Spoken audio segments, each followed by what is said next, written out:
Good morning, everyone. Good morning. So I want to give a quick disclosure before we begin.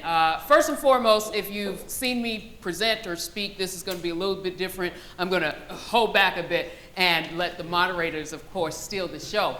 But the moderators, as some of you might know, a couple of them are Board of Visitor members. Please note that everything they say is a representation of their opinions and not the Board of Visitors. So I want to give that disclosure. One of the things that I thought about all kind of even before this, but as people have been talking and presenting, is that citizenship is a verb, right? Citizenship has action behind it. It has movement. It has consequence behind it. So what better way to see citizenship as a verb than to have this wonderful panel? Thank you, Colonel Gray, for giving us that preference and that opening. One of the things that I want the panel to talk about, I'm going to move this mic over. Thank you. Is, first of all, really what were your impressions? What were your thoughts when you heard about VMI and the accusations of sexism, of racism? What did you think? Yeah, well, I'll get started. For me, it hurt. It was troubling, mainly because, I love VMI. I think I tell people all the time that a lot of my success, a lot of who I am, is representative of my experience at VMI. So when, just like a family member or something that you feel strongly about, when you hear something that, doesn't reflect positively, you take it to heart. And, so emotionally, I took it to heart. And it was troubling to read, the articles. It was troubling to see some of the detail that was kind of laid out. So again, you just kind of, you kind of try to reconcile in your mind, how you feel, where you want to go, which is, we'll get into as we get further into the panel. But again, you're just trying to really just kind of process what you're seeing and hearing and try to reconcile with what you think you know. Thank you, Mr. Johnson. For me, it was a source of embarrassment. My phone rings for the most on two occasions: when the Dallas Cowboys lose, and then when something happened to VMI. Not just from other alumni from being there, but being a former line officer and being very involved in the community, I get calls from fellow Rotarians. I get phone calls from service academies, not just West Point, but folks that I went to the Naval Academy with, Air Force Academy with, people that I served with. I served for 24 years in the military. So I get phone calls from them. Then I get phone calls from my fraternity brothers. Then I get phone calls from the teachers, coaches, guidance counselors, all those folks. And when I say embarrassing, because you have to explain it, and I'm not there. You have to explain it because you've seen some of these incidents or heard of some of these incidents and cases. When I was a cadet 20 plus years from there, you brought up some things and you hear what's going on. So to see the pattern happen, to hear about it from alumni before you, to hear about it as incidents as a cadet, then to experience it as an alum, it's embarrassing that why can't we get this right? It's almost like the dove moment when you were responding, and well, who made the decisions on this room? Well, who's in the room? Well, when you've kind of given those opinions or shared those things and it's not being heard, it leaves you kind of, not a sense of helpless, but very frustrated. I will agree that I was embarrassed, but I also was excited to see what would happen after these allegations, because how can we fix this? Because graduating from VMI and knowing the type of people that graduated from this place, that's not something you want to hear in the media, nor do I think we deserve that type of color or light on the school. So I was excited, but scared in a sense, because that's an uncomfortable conversation to talk about. It's uncomfortable to talk about allegations. It's uncomfortable to talk about people and what happened to them during that time, because it might have happened 2 years after the fact. So bringing up those conversations and have to tell your story, but also being confident and having people believe you, but also do something about it, was the reaction that I wanted. What can we do to fix these problems? Awesome. You just led me into our very next question, which is, what made you decide to step up? At the end of the day, you can hear a lot of allegations and shake your head and say, wow, that's really bad. But when you think about it, what made you decide to get involved in terms of addressing these specific allegations, whether it's racism, sexism, homophobia, whatever? I can go first. I think I was thinking about my rats, and most of the time the people that might be such as myself coming after me. So I was thinking about paying it forward because I wouldn't want anybody after me to go through what allegations were being showed, or just to have no woman or student in the school should be unsafe or not safe, but you should also have the ability to be who you are at the school, but also be safe. So I think I wanted to keep that culture of being safe, but also how do we fix it? How can I be a part of the process to make sure no other female or any other student goes through the things that the allegations were claiming? Okay, can I just, you said be who you are. So that rings in my ears as the Chief Diversity Officer. What does that look like for you? I feel like when you come in as a rat, you guys are all of the same people. You really come in as strangers. You really don't know what's going on until you hit the line and get yelled at the same time. So you really don't know any difference until you get out of the rat line and you actually develop who you are. Because I feel like the person that I came in as a rat, I'm not the same person. And after the rat line, I embraced this kind of self-confidence that I can do something, I can be something because of all the things I made it through in those 6 months. What else could I do?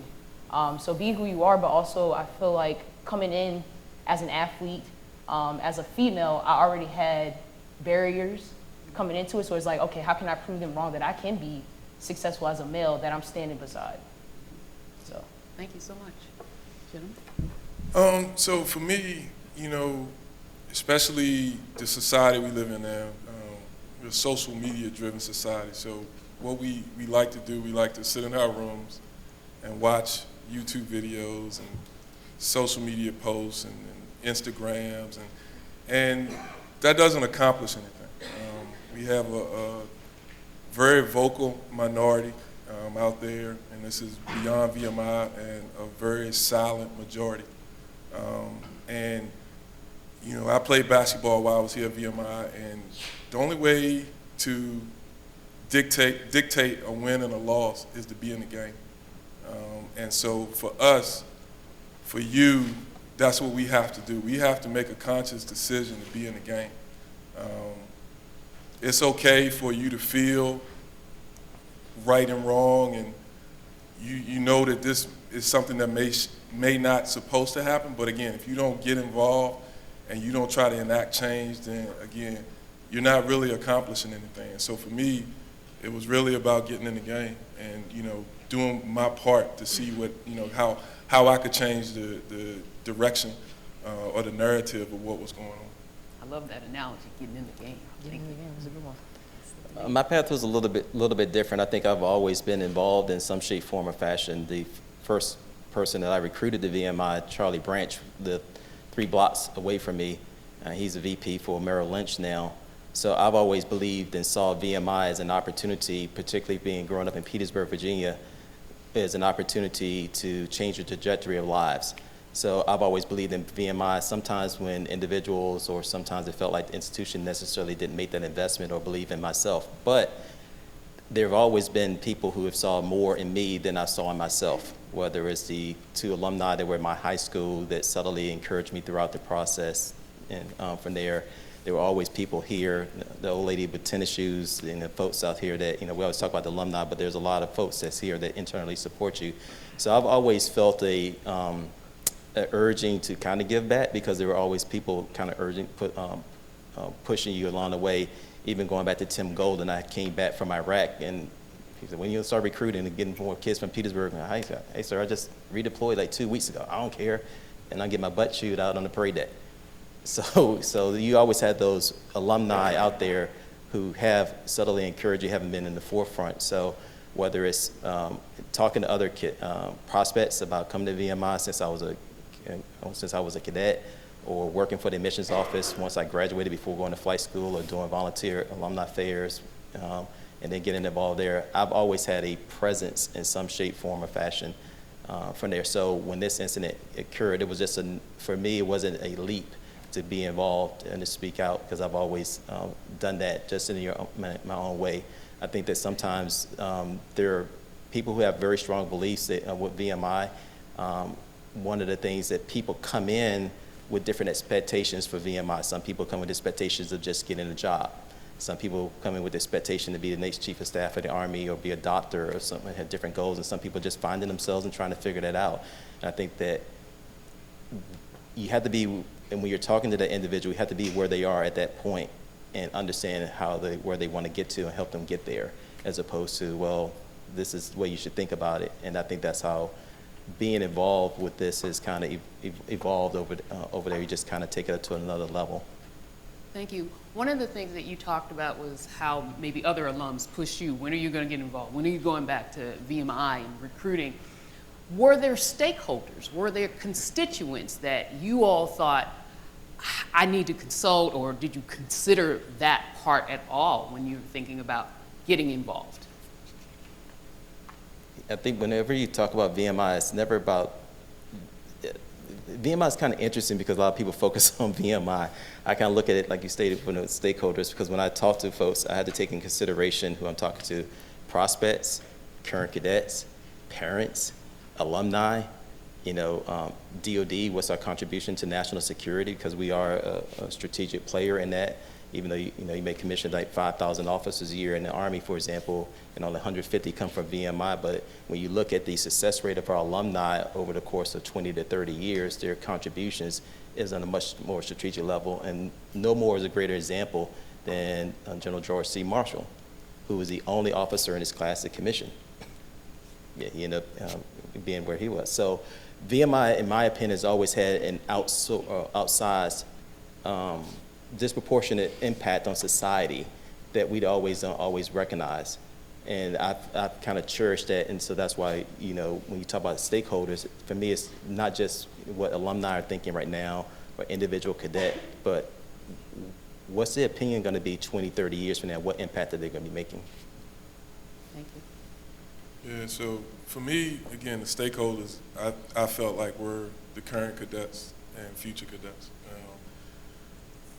Those are the ones that were impacted the most with regard to, like I said, the allegations and the culture and everything that was kind of happening. And, alumni, I had a multitude of conversations with alumni, but for the most part, they have the ability to engage or disengage. It's not, other than like Sean is talking about, the shame of, having to explain why your school may be in the paper with regard to something negative. Again, like I say, they are able to live their lives the way they want to live their lives, and they're able to place things in their lives that they want to place things in, and they can take things out. But as a cadet or as a future cadet, you actually don't have that option. Again, once you make the decision to come to VMI, you're subject to the things that go on here. So for me, I felt like it was paramount for the adults in the room to, try to right the ship so that those young people that come here can come and get the things out of VMI that they anticipated getting out of VMI when they graduated out of high school. So. I'm going to go off of that. I think the future cadets and the current cadets are important, but I also thought it was the alumni, because when you leave the school, that's the last thing you think about is coming back. I actually had this conversation plenty of times with alumni on why they didn't come back, because that was what I wanted to see. When you don't see alumni come back, it's like, well, what's out there? But I know how difficult it is. Graduating from 3 years, it's very difficult to come back. Life hits you, you get married, have kids, military, anything. So I thought the alumni, them being engaged and having the actual power to do something, because again, when you're a current cadet or a future cadet, you're worried about school. You have everything else that you have to worry about. You just want to have fun, live life, or have as much fun as you can here, right? But also the alumni actually have power to make a change, because we're all governing ourselves as 21-year-olds, 19, 18 to 21-year-olds. It's not the right thing for us to be teaching ourselves. So I thought that getting alumni involved was the best thing. Thank you. Mr. Johnson, you brought up a point that, when you're a cadet, you're subject to what happens here at VMI. Can all of you speak a little bit to what is the expectation of cadets in terms of changing culture, right? And in terms of thinking of those allegations, is there something that you think they could? Coming recently from school, I think there's a lot that we can do because everybody wants to be a leader at VMI. Out of 1,700 cadets, everybody is capable of being a leader. We have rank. We have systems put in place for people to have leadership roles. So I think the best advice to give a leader is not to think about yourself, because you also have to put yourself last as a leader, but also just think about everybody else. Because if something's bad, it falls down on you. And if something good that happens, it falls down on you. So I guess one advice that I would say is if you're a leader or you have some type of reputation in the school where people listen to you, you have to kind of take that upon other people. Because me, I didn't have rank, so I felt like I didn't have a voice, because when you don't have symbols on your coat, you're just a normal person, I guess, so you don't really have any, I guess, a foot in the door. So I couldn't put my foot in the door to have those conversations because I didn't have the rank to get in.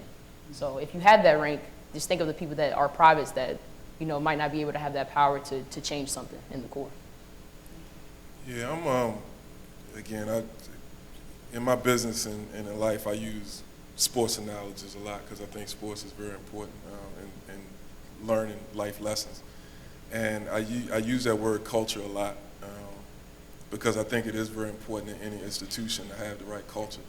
And I'll use the example of the football team this past weekend. They were down, and when it could have been easy for them to fold, but they never quit. And I know we talk about that at VMI a lot as well, but the culture of that team from back to last season is that they can win every game. And because they had that culture, even with a few minutes down and them being down a touchdown or whatnot, they kept scrapping, and you see what happened. So it's the same thing in barracks. You have to understand that the culture makes a huge difference because it can dictate a win or loss. And when I mean a win or loss, as far as that's concerned, I mean a win or loss in life. So to have the right mindset, which is basically what culture means, is very important. I think that's what we need to, and I think we've been doing that, but I think that's very important with regard to where we stand currently. One thing I wanted to piggyback off of is how culture can be contagious. I know nothing about football, okay? But this Saturday, I was like, oh, this is good. It was like watching a movie, right? Because they were down, I was like, oh, we're not gonna make it. And I was like, oh, maybe we'll make it. But it was contagious, right? They're sitting there saying, we're not giving up. And so I'm in the box like, okay, we're not giving up, right? So thank you for that. Ms. Lanier. I have a little bit slightly different take on it. I came in, I wasn't a recruited athlete, I was a walk-on athlete. So I always came in with a little bit of chip on my shoulder. There was scholarship kids, and I ran track that, you kind of beat up on them in practice, or you beat up on upper class, but I took pleasure in that, to be honest. But at that time, we won indoor and outdoor conference championship. I made all conference. I had success on the track. I developed a craving that I enjoyed. I hated losing more than I enjoyed winning. And from that experience, my rat year, that started to become contagious for me in changing expectations. And that had a large influence because my track career, I tore my IT band, so I didn't have a long track career, but I was still part of the team. But during that time, we won five conference championships. We were not satisfied when we came in second or third. We were actually, those bus trips home were a lot longer when we lost because we started thinking about what we could have did in preseason, what we could have did over the summer, what we could have did in training leading up to it. And that creates a mindset, that culture of winning and that expectations of winning and just doing your part, whether you're scoring 1 point or where you're the conference champion. As long as you're part of that team, you're contributing, that's what you crave for. So my attitude was always like, do what you can. And my belief now, and some of the cadets out here in the audience have heard me say this ad nauseum, 90% of life is simply showing up, all right? You have to be in the room, and there's people who want to be in the room. I mean, there's people who don't want to be in the room. They won't have anything to do with it, but they have an opinion. Then there's people who want to be in the room, then they don't say anything. Then there's folks that want to be up on, to be at the table, but they don't speak up. Then there's folks who actually at the table that have something to contribute, but you have to pick and choose your spots. But it doesn't make a difference if you don't show up, if you're not there, if you're not seeing what's going on, understanding how the decisions are made, looking at around the room and seeing who the decision makers. Because sometimes the smartest person in the room is not the person that's talking. and watching their body language and seeing what's going on. So my issue would always been for the cadets, and some of them in the room right now, they get annoyed with me. Why weren't you in the events? I'm looking at social media, I'm looking at the CLE events, I don't see certain faces out there. Hey, did you know about this event? Well, I was busy. Really? I was a cadet. You gonna use that line on me? Really? Are you that busy? You weren't that busy because at that time you weren't posting on social media. So, so I know the game and, pick and choose what you're interested in, what you're not interested in. But sometimes just showing up, you develop an interest, or you may hear something that may benefit someone else, because everything is not about you.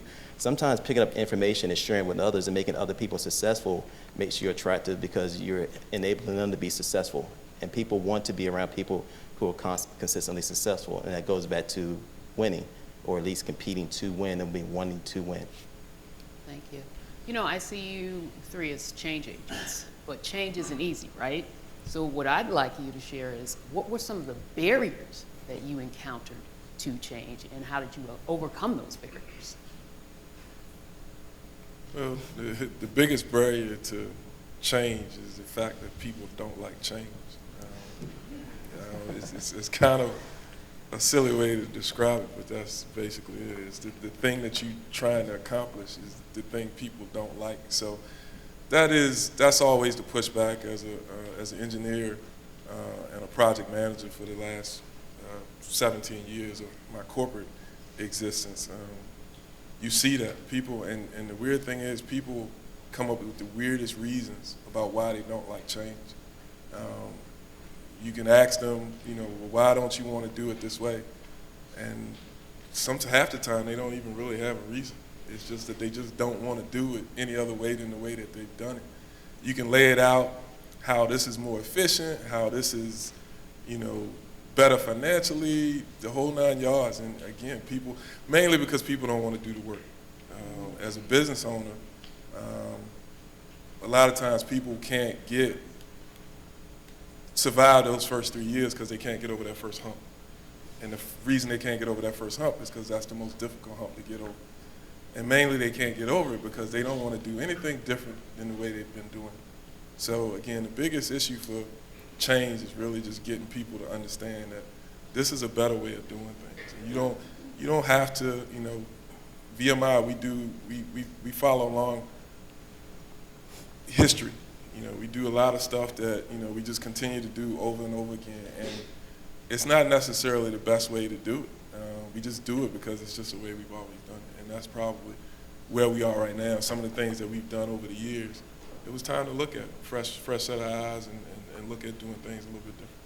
180 plus years of history. Absolutely. Thank you. Oh my. I think the most difficult part of being a change agent is the ability and willingness to compromise. Because if you're in the minority, if you're consistently compromising, then what happens is you get to the point where you compromise. You may have 10 things, you compromise to get 5 things, then you have to fight over that, and you get 3 things that you start working, and you finally get 1 thing done, and you're like, oh my gosh, I finally got something done. But you look back and you're like, what happened to those 10 things? And that's the biggest challenge is, being a change agent, is your willingness, and in some cases, and probably in my case, my stubbornness and the appearance of being unwilling to compromise. Because as Lester stated, you can come in with all of the facts. You can show how it can be fiscally responsible. This merits historical reference and all the data. But people don't want to do it. They're not going to do it. So I think the compromise is the biggest challenge, and being willing to do that. And I'm going to go off of what Lester said. I think being the change is the most difficult thing, because being the domino is really, really hard. Being that forefront person that you're being I can't speak for everybody, but if something happened to me, I can't speak for everybody. But being that one person that is actually happening to, you have to be that person to speak for other people. So I feel like that's hard. Fear, reputation, being that one putting your name out there, your name carries a lot of weight. So I feel like when you put anything out there, anything can be accessible to you. So being that change and actually being the one to change other people's minds and actually getting them to feel empathetic about something that happened, and what can we do? I think that's the hardest part, is actually seeing the problem. How can I get this person to see that it is a problem? It is a problem. And then actually getting them to come up with something like, how do we fix this? I just add, and this for the cadets in the audience, is that you came to VMI, right? So we're used to doing hard. Yeah. For me, it's pretty simple. There's right and there's wrong. And everyone will say, hey, Sean, everyone doesn't think like you. Yes, everything's not black and white. Majority of the time, yes, it is. It's that simple. There's right and there's wrong. In my career, I worked for people that if you didn't do the right thing, if you didn't come up with a solution, if you didn't figure out how to fix it out, they will fire you and get someone else in there that will do it. You have to understand that, that in this environment, this is a relatively safe environment that you're in right here. People are going to expect you to make the decisions and make the hard decisions and make the call. It's not one of those things you can come here and just, I'm gonna keep my head low, I'm just gonna hang out here in the back. Folks like that, you don't stay employed. You're not on the team. Particularly in the service, we'll find other positions for you to serve, just not on my team. And that sounds very harsh, but when you're dealing with affecting people's lives, and everything's not combat, I get that. But you're impacting someone's bottom line, you're impacting livelihoods, you're impacting other people other than yourself. There is someone that will make that call for you. And the expectations for an alum from VMI, if you serve, is to make that call or give the unvetted, unvarnished answer, response, and give your factual statements and give your opinion and be clear about it. So it's right and wrong. It's that simple. You have to figure out what you're willing to live with at night. Some people can live with sacrificing and taking a shortcut or sloughing off. It's not something I've been able to do. Thank you. So Colonel Gray kind of gave us a setup of what was going on in society when these allegations, came forth. One of the questions I have is, how did you handle taking on something that was such an emotional kind of issue at the time, whether that's internal kind of emotions or externally people were emotional about it? Well, for me, the emotions weren't really, they were a factor, but they weren't a factor. You kind of, like I say, I was a project manager for many years, and when you're in a room, the issue with being a project manager is that you're responsible for getting everybody to the same goal, but nobody works for you. You may have 5 different organizations sitting at a table, and each one of those organizations have a different agenda because they're being graded on a different curve. But you have to get everybody to the same finish line. And in those situations, sometimes emotions can run high. People get a little frustrated. They get, the way you want to do this is going to slow down me, so it's going to mess up my metric. So as a project manager, you have to learn how to kind of manage your emotions because you have to stay focused. And me and Kanaya was just actually talking about that right before the panel started. So as an engineer, again, what you're doing is you're basically looking at this situation and you're compartmentalizing. And you're trying to, again, even if you're emotional, you're trying to keep that emotion in the background so that you can stay focused. To me, getting too emotional about things kind of clouds your judgment, which is why when I get upset about something, with my business, I never make a decision until I give myself 24 hours to kind of cool down. If somebody does something that they're not supposed to do, I never bring them into the office that day. I'll let them know that we're going to talk tomorrow because I want them thinking too over the night, what they're going to say. So, but again, emotions, you really want to try to control them or manage them, I guess is the best way to describe it. So it's what I did with this. That's something I had to learn because I think my emotions were really high. And it can cloud your judgment when you're feeling something so strongly. It's passionate to the fact that you can't see anything else or hear anything else. So I think that was the hardest part for me, was putting my emotions on the back burner, but actually figuring out, even though I'm feeling this way about something, how can I not think about it to get to the root of the cause or get everybody to the same finish line? So. Well, I'll be the outlier in the group. I get very emotional. But any runners out here? Y'all know what runner's high is? How many of y'all ever, that's a great feeling. Runner's high is this point where you get into what athletes will say, you get into a zone. And when you get in that zone, it's like you're unconscious, but you're conscious at the same time, and you're floating. I think for me, when I get emotional, I get into an agitated state. I become hyper-focused, and I figured out a way to kind of channel that energy. So when this issue came out here, you take all of the emotions, and for me, it was overwhelming in the beginning because you had this flashpoint of the stories you heard from previous alumni, stories that you went through as a cadet, and then you're thinking about the current cadets that you recruited, that their parents and other experiences. But as Lester stated, you have to be able to harness that and focus. And I become very hyper-focused at that point. So when I get into an agitated state, I get to the point where I start to see things, I start to understand numbers, I started processing, I started getting into this motion where I just start cranking out. So for me, the more pressure that comes on, I actually found a way to embrace it and take it on. I crave more information, more data points, more flow. And once I start to see those things, I can come up with better solutions.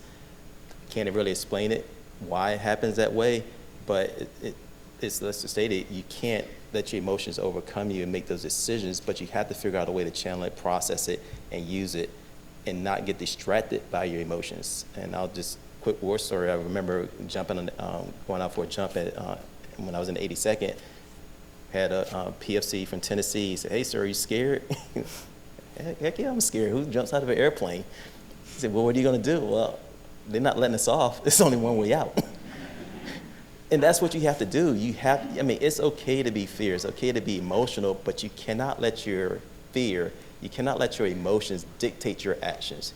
You have to figure out how to respond in that moment, controlled, and that's what leadership comes in. That's what people are expecting of you, to step up. It's okay to be afraid, unsure, doubtful, but how you respond to it is what's going to count. And I want to piggyback off that because all of us gave 3 different examples of emotions. I do think your emotions affect other people too. It's contagious. So I feel like how you feel may be rubbed off on somebody else. So if you're mad, the whole conversation is going to be very upset because my tone may make your tone a little bit higher just because I'm doing it. So, Which is great. It shows how influential anybody can be in a certain atmosphere, positive or negative. exactly. One of the things I'd love for you all to share with us is basically what specific actions did you take to advance the agenda of diversity, equity, and inclusion? So, like I said, you did the disclaimer about the BOV, so, but that is really, again, how I've been immersed in the situation, is through that. So again, it's just, Sean talked about it, mentioned it earlier again, there's a right and wrong to most decisions. There is a gray area in there, but sometimes we kind of create that gray area so we don't have to focus on the black and white. But in most cases, things are typically black and white. So for me, again, like I said, just, trying to be that person in the room that looks at a situation for what it is, not for what I'm told it is, and try to make decisions based on that. So again, if it's right, it's right. If it's wrong, it's wrong. And like you say, there's a lot of opinions regarding a lot of things, VMI related, and a lot of noise. So you got to kind of try to sift through that. I talk to a lot of people when I'm trying to make a decision, but again, at the end of the day, you have to decide what you think is the right thing to do and do it. I got interested in D&I actually with my job because once I graduated, I was forced to give a diversity and inclusion presentation, and it was 3 of us in a group, and we had no clue what to do, so we actually had to learn about it. And the more I learned about it, I was just like, there's so many things and information about diversity, equity, and inclusion that people should know. And so when we gave this presentation, it became contagious within the company. So with working for Wells Fargo, I've presented to over maybe 2,000 employees just from diversity, equity, and inclusion. And some of them have been working for the company for 20 years and never really knew anything about DE&I until we presented. So a simple conversation or communication or education can change anything. So what I've learned is through my DE&I process or education, people just want to learn. Some things, people don't even know what diversity is. So diversity is getting that mix together, but inclusion is actually getting that mix to work together. So sometimes we have the diversity, but we don't have the inclusion and we don't have the equity. So all three of them can't work together if you just have one. So what I've learned is it's an ongoing process. You have to keep learning, educating yourself, but also educating other people around you. And it's hard to do that and explain certain things or talk about uncomfortable conversations about, you know, different sexes or homophobia or just even about minority situations. It's hard, but that conversation that needs to be had is crucial. So, thank you. For me, it's always been, I mean, primarily a readiness and national security issue. So when I look at it in D&I always kind of look at it from tactically, operationally, and strategically, and you know, and how they interact with each other simultaneously. So for me, it's been a matter of just simply improving your FOSO. How do we do better with recruiting? How do we do better improve retention rates? How do we do better with graduation rates? How do we do better with commissioning rates? And how does that all intertwine with each other? So as far as supporting those efforts, and I wasn't on the board at the time, I had to do those hard meetings. I had to go back and talk to counselors, principals, coaches, you know, folks in the community, you know, being an ambassador to VMI, explaining, going in, having those conversations. Hey, Sean, what's going on here? What's going on here? Being the only person explaining, and not just being like, you know, the only black guy in the room or the only person in VMI. But being a VMI alum is, I mean, you know, when people go out here, they don't look at me as an African American. They look at me as a VMI alum, and it's that simple. And you have to be willing to embrace those things. For a lot of folks, when we talked about being embarrassed earlier, they want to shy away from it and stick within their circle. But I kind of look at it as the opposite, that you have to embrace it and go out there and tell the message. Because if we don't tell our story and go on the offensive, then other people will dictate what that story is. I've had plenty of kids that have been here and successful that never had any incidents and challenges, but that's not what you may read about. But if they're not telling their story, they're not telling their brand, then that story doesn't get out. So as far as those efforts, it's been consistently the same. It's, you know, you have to, you know, whenever you deal with anything with national security defense, it's always a 20 to 30 year vision. So for me, this is a period of time. How do we get through it? How do we come stronger out of it? And you do that by attacking the problem, solving it, and then moving on to the next issue. Thank you. Probably one of our last questions before we open it up to the audience, but what is some advice that you all would give to others, whether that's faculty, staff, cadets, students, in terms of how they can change and strengthen the agenda of diversity, equity, inclusion? Did you want to go? No, you can go. Another word that I use similar to culture is empathy. I just don't think that, you know, as a society we exhibit enough empathy for our fellow man. At VMI, we talk a lot about brotherettes, and you know, it's ingrained in what we do. It's ingrained in how we teach the rats about operating as a class, and we need to, when cadets leave VMI, that's the culture that we also want to try to. We talked about, you know, culture being contagious. That's what we want to do. We want to get people to understand that that person to your right, that person to your left is important. Sean used the term foxhole. I use that term a lot too. I wasn't in the military, but I use that term a lot, knowing who you're in the foxhole with. Knowing that when the bullets start flying, you don't have to look over your shoulder to see if that person is still there. You know they're still there because you know that they're watching your back just like you're watching their back. So for me, I think the biggest thing as a society is really just expanding our ability to have empathy for our fellow man. Thank you so much. I had empathy on my notes. All right, so I don't know if you're ready. You both get credit. Thank you. No help received. All right. Just to piggyback on it's empathy. We're all sitting right here now in the CLE. There's someone that's in Nichols Engineering, someone in Scott Ship, someone in Crozet, whatever. If something happens to them right there and we don't see it, it doesn't mean it didn't happen. You understand what I'm getting at? So I think the one that has troubled me was that over this incident, that we have people that say, well, this couldn't happen, I never saw it. Okay, there's a lot of stuff I didn't see at VMI. I wasn't there. But if we're an honorable institution, person, the honor code taking the word, I'm going to take their word for it. I'm going to give benefit of doubt just because they're a VMI person. Does that make sense? You know, so you shouldn't question, or even the fact that you even doubt someone that says something that happened to them, that you even question it and put that doubt in their head, that seed, that's a lack of empathy. It's always troubled me that people are like shocked that this has happened. Oh my gosh, I can't believe my brother Brett, this happened, he didn't say anything to me. Well, you ever went out to have a beer with him and his family? You ever, talked to his kids? His kids are grown in college. You never met his kids? I didn't know. Did you know him as a cadet? Did you hang out with him in the cadet? I ran track. I didn't go hang out in the Palms. I didn't drink during the season. The guys I was tight with, they came out of the room, and we friends to this day.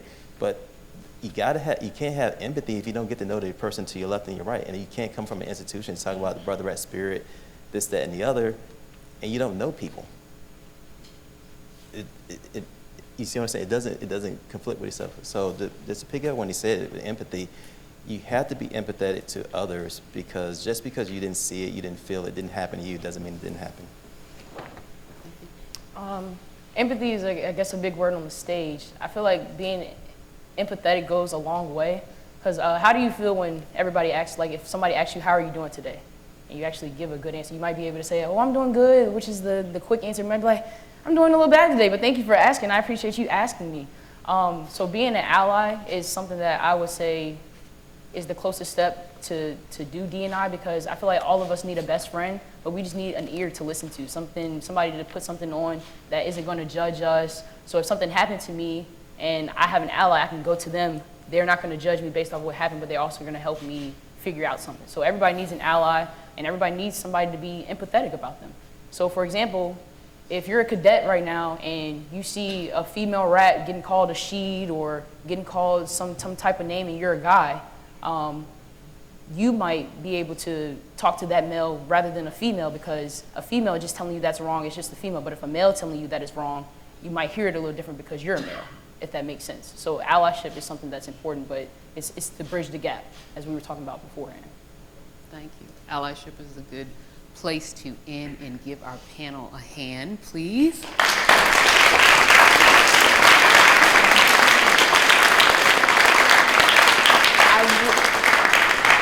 I want to open it up for questions.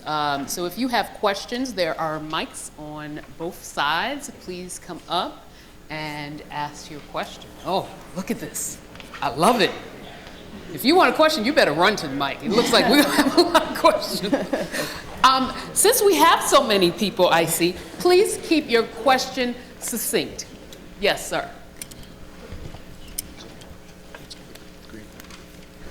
I'm Cadet Jonathan Flavel, and I'd just like to ask, with all this work stemming from these accusations of racism and sexism, conduct-wise, how far do you think we've come? Thank you.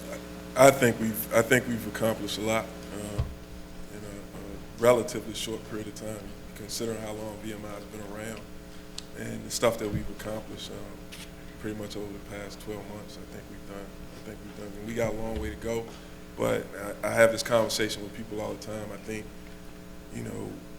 we're in the weeds now, where the stuff that we're dealing with now. General Wins and his administration are dealing with tougher issues now than some of the easier issues that we're dealing with. We're in the game. We're in the game. We're trying to win at this point. But I think in a year, a lot has changed. Speaking for myself, being a part of the subcommittee of DE&I, we're doing a lot of things to make sure that everybody's involved. But we're getting close. It's going to be a long battle, 20, 30-year vision, but we're getting started. So I think we have to be careful on that one. We've come a lot, but I'm very stingy on giving quote credit, right? Because whenever you talk about these issues, that people want to feel good, like they've done something, they accomplished something during their time, and then they move on. And then you end up, what happens is that the next people that come in behind it, they got to start over again. So I'm a little bit more stingy about giving credit for having done stuff, because in a lot of times, this is stuff that we should have done already. Mm-hmm. So I'm not really into really patting someone on the back to make them feel good. I'm more into, hey, how do we get this right? Thank you. Yes. Good morning, Cadet Shelton, class of 24. Thank you guys for being here today. Quick question. So, Ms. Lee, you mentioned how if you didn't have rank on your shoulder and chevrons on your sleeves, that you didn't really have that foot in the door to have those kinds of conversations and to make an impact as a cadet. So, my question is, do you think that VMI taught you guys how to be leaders, even though we know that they provide you the opportunities to be in a leadership role? But if you don't have rank on your sleeves, and if you're not like that team captain, how would VMI teach you how to be a leader if you're not engaged as a cadet? I think VMI teaches everybody to be a leader. Leaders teach leaders. So we might have leadership in a different capacity. I applied for rank and didn't get it, but I wanted it to make a change. But sometimes people apply for rank for the wrong reasons. So I think not having rank as a private should be something established so that you still have a voice. Because if you're not GC, Honor Corps, or in some of these student-ran organizations, you're not going to be heard. And unfortunately, not having rank, you don't have that foot in the door because you just have a name. But if you get out there and talk to people, somebody that might have rank or getting close to the commandant staff or something like that might be able to help you. But leaders, I think you can be a leader as a private. I actually made a lot of noise as a private. I didn't get listened to a lot, but I started the ruckus a little bit just because my voice wasn't being heard as a private. So that made me become a leader. My quote will be lead by example. You don't necessarily have to be what I call have a label to be a leader.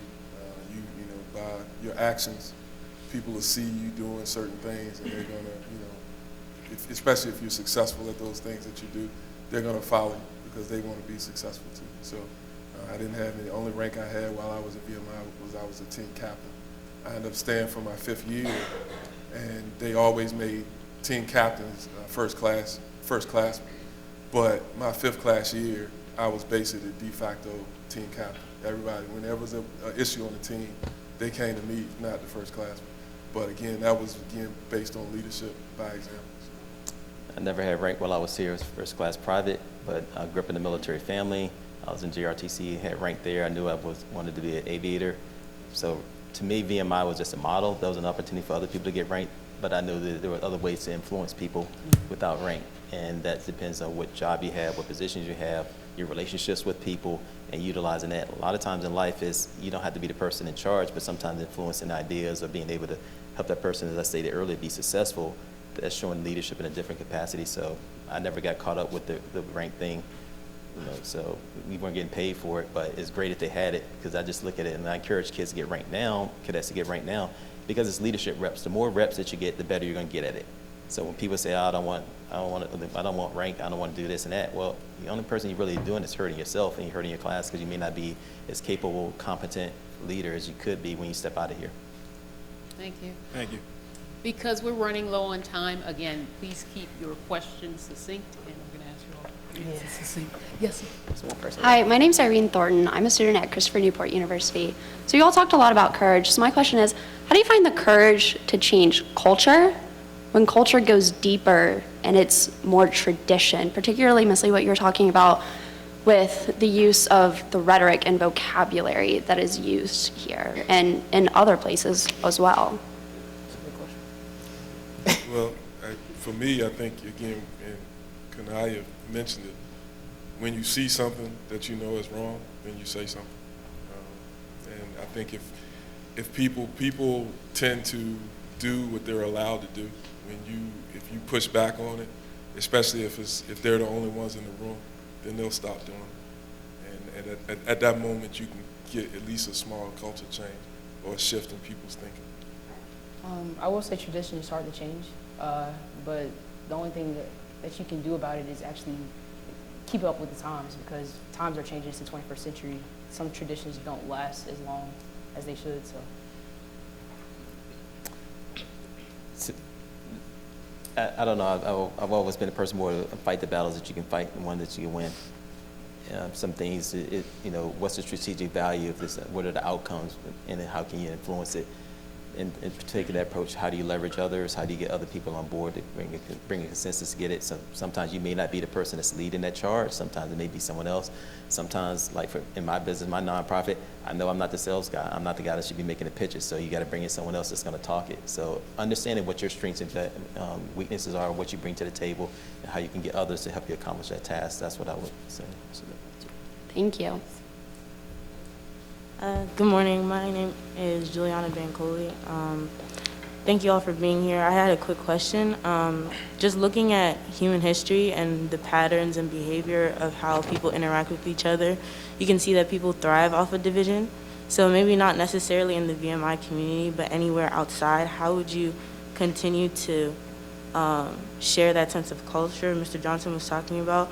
And people who are like stuck in their ways, stuck in their like tribe, stuck in their where they identify themselves, like where they're dividing against other people. Like how would you grow that sense of culture to the community that you're involved in?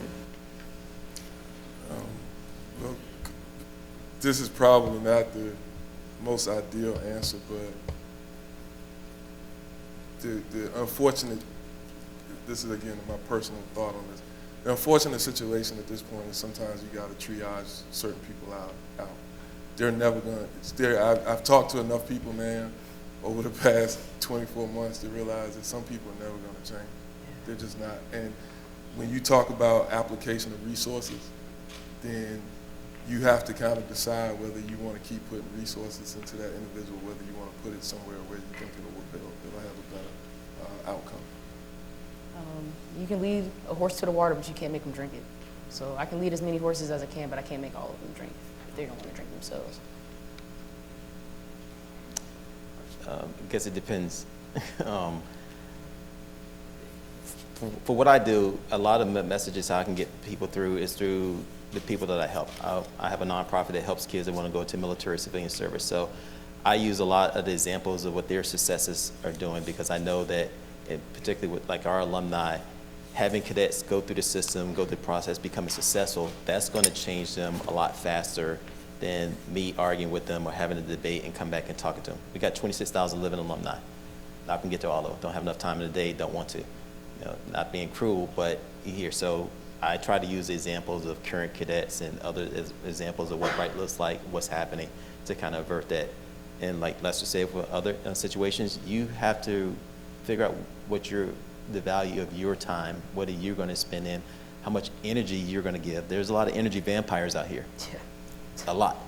You had to determine what you're going to give it to them. Thank you. Thank you. My name is Sam Rieger. I'm a cadet at the Citadel. Just a quick note, I think it's refreshing to see young alumni on the Board of Visitors. Our current chair is a 1960 grad. I think quite out of touch with reality. In addition to that, all members on the Board of Visitors are white, and I think that they don't reflect maybe some of the values that need to be reflected at the Citadel that are kind of hidden. So my question is, as a cadet, how do you kind of kick off and start these difficult conversations that need to be had that maybe are being not recognized by some of the members at the top? I've met I was at the Citadel for the game. I met your superintendent. I had a conversation. I met your Board of Visitors president.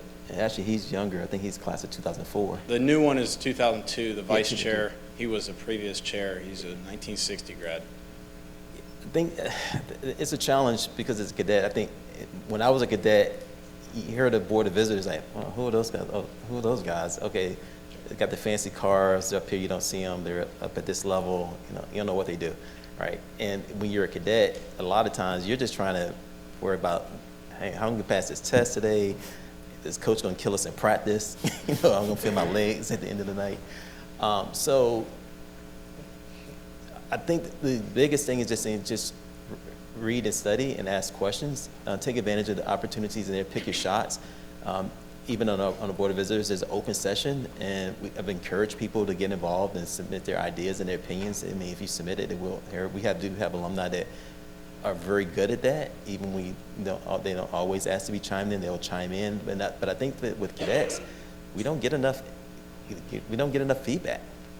We don't get enough interaction. I mean, when I come up to VMI, there are cadets that I know that I've known them since they were like sophomores and juniors in high school, but then you get up here, that can't even talk to them. They're busy, they don't have time. So it's hard to get that feedback loop to understand what's going on if you don't get that input. So I would encourage you just to get your notes out there. I mean, there's plenty of ways to communicate. You don't have to be face-to-face, email, I wouldn't say use carrier pigeon or smoke signals, but there's a way you can get the word out. My answer is simple. We can't be afraid to have the tough conversations. Bottom line, sometimes, especially in this country, race is like one of those issues that people don't want to talk about. I've been in rooms where I'm the only black guy, and race comes up, and sometimes you can just feel the energy change where the white guys in the room just don't feel like they can talk about it. But we can't. It's not. Again, there's a respectful way to have any conversation, no matter what it is. So, and if we could get past the fact that we feel uncomfortable having what we deem as conversations that we probably shouldn't be having in public, then we could accomplish a lot more. Like I would say, conversations solve a lot. While I was here, I talked to a couple of Board of Visitor members, and it made me very nervous, just because I thought, I have no clue why you're talking to me. But I think being inquisitive and asking questions and asking what they do or, what's your role made them talk more.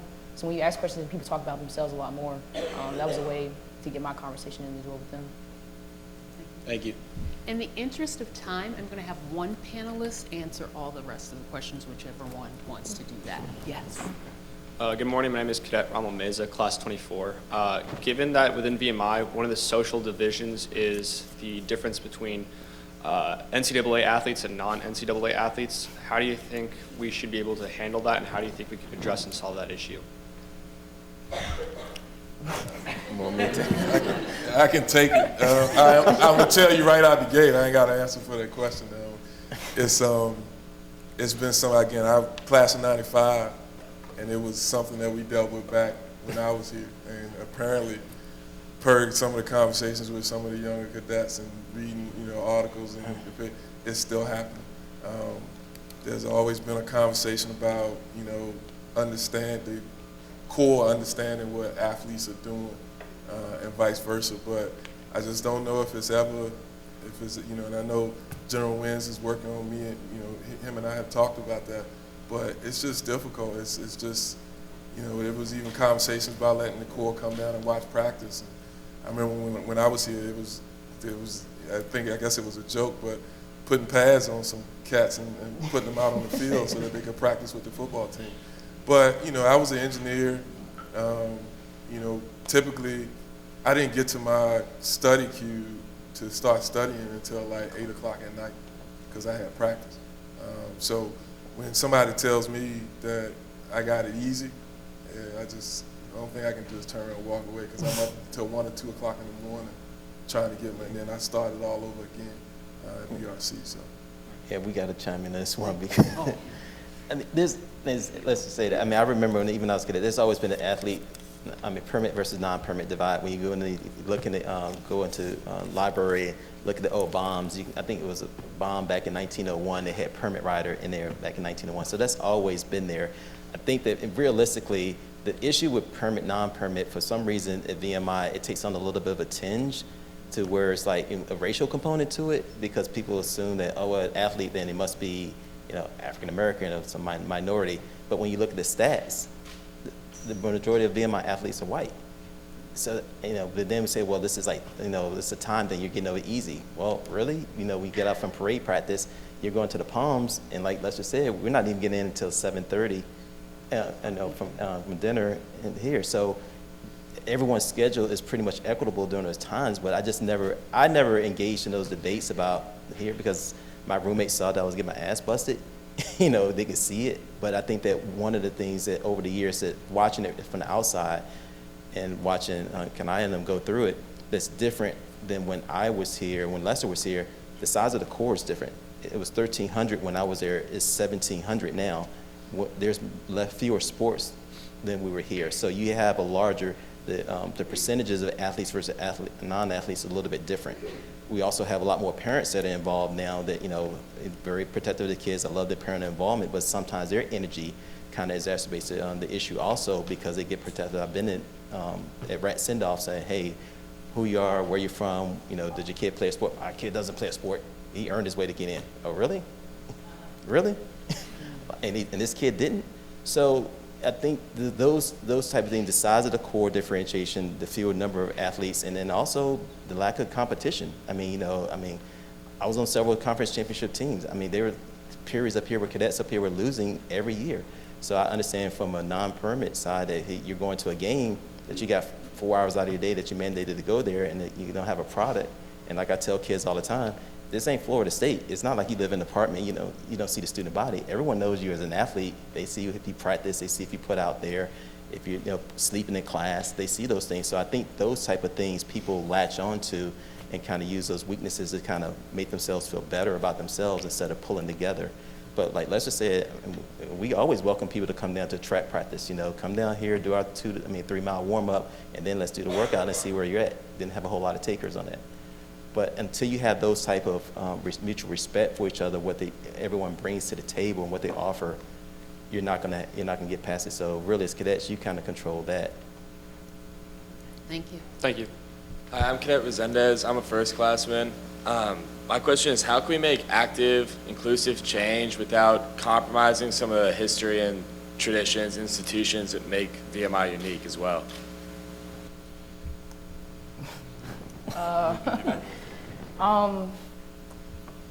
I think one way we can make active change is, because I don't think we need to change anything about VMI, because VMI has produced a lot of good leaders. I think one thing that we need to do is start showing more people what we produce, because I don't really know about female alumni. I've been here for 4 years, and women have been able to graduate for 21 years, and I haven't met a female alumnus besides my dyke. So I would say, for example, if you're doing that, having more knowledge about what alumni are out there could save that, because even though we're based off tradition of being a Confederate school, a lot of people ask me, why did I come there? I didn't think that, being in a Confederate school, I would go through certain things like that. So, and we don't. But it's just the opinion of somebody else from outside the school. But that's how I would do it. Thank you. We have time for 2 more questions, but your question's going to get answered because they're going to stay after we're done to still answer your question. So you will be the last question, okay? The other 2, just we'll get you after we end, okay? Because we'll have lunch after that. Yes, sir. Dave King, class of 1971. I was here, I got to see VMI change after my rat year when my fellow soldier Phil Wilkerson showed up and Harry Gore. Seen a lot of history. First of all, good to see a very young members on the Board of Visitors, okay? But my question is, I've been here, bringing my cadets here with junior ROTC and so forth. Can you give me one thing you need from me as an alumnus who really is on the fringe and, really didn't have any insights into what was going on or what happened? What one thing do you need from me? I would say, I go back to, like I said, making sure you just, show that empathy. And like you say, even though you might not experience something, take into account that something like Sean said might have happened. And then the other thing I would say is just make sure, talk to your sphere of influence and make sure that they understand. Sometimes, a lot of times, people don't take the time to do the right research. They basically, I call it an information bubble. It's everybody thinks alike, and so all they do is just kind of bounce the same information off each other.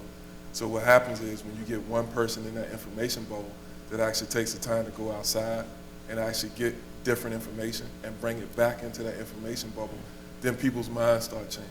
Because I could go into that information bubble and say 1,000 different things with 1,000 different pieces of information, and that information bubble is never going to accept the information that I brought into it. But it will accept one of their own. So as far as what you can do, again, like I said, is making sure that whatever information bubble that you are in, you're bringing in, like I said, legitimate information. So communication and empathy. Yep. Yeah, I agree with Lester, the information bubble.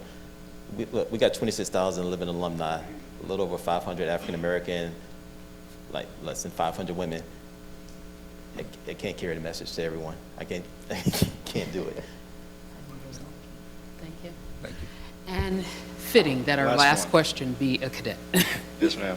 My name is Will Duffy. I'm a first classman here.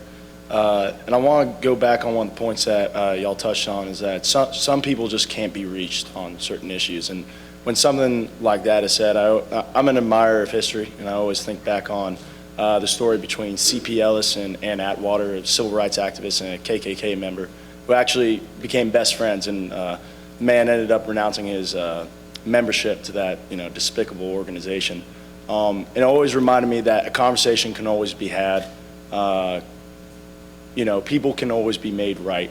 And some of my best friends are from the South and take great pride in that fact. And I don't demean them at all in that case.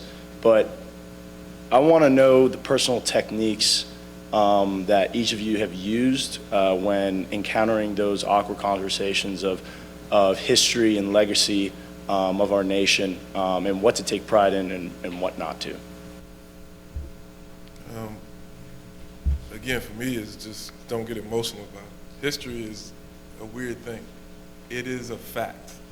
It is what happened. It's not an opinion. It's you can discuss the details of why, but again, history is what it is. So it's no reason, and none of us, especially if we talk about the Civil War, none of us were around when the Civil War took place. So we shouldn't have an issue being able to talk about it. So again, for me, it's really just being able to have a one-on-one conversation. And when we talk about when I mentioned the triage and allocation of resources, I agree with you. I've got people that eventually have changed. I've changed in regard to some of my thought processes. But when I talk about allocation of resources, sometimes you just got to pull back and let those people kind of come to the middle on their own. And in some cases, the more you push, the harder they fight not to come to the middle. So if you walk away, allocate your resources somewhere else, sometimes those people come calling and be like, yeah, Lester, remember this conversation we had 2 years ago? Yeah, I see your point now. So yeah, it's a tough sell sometimes, especially when it's somebody close to you. But like I said, you just got to decide where you want to put your resources. Thank you so much. If we could give our panel a hand.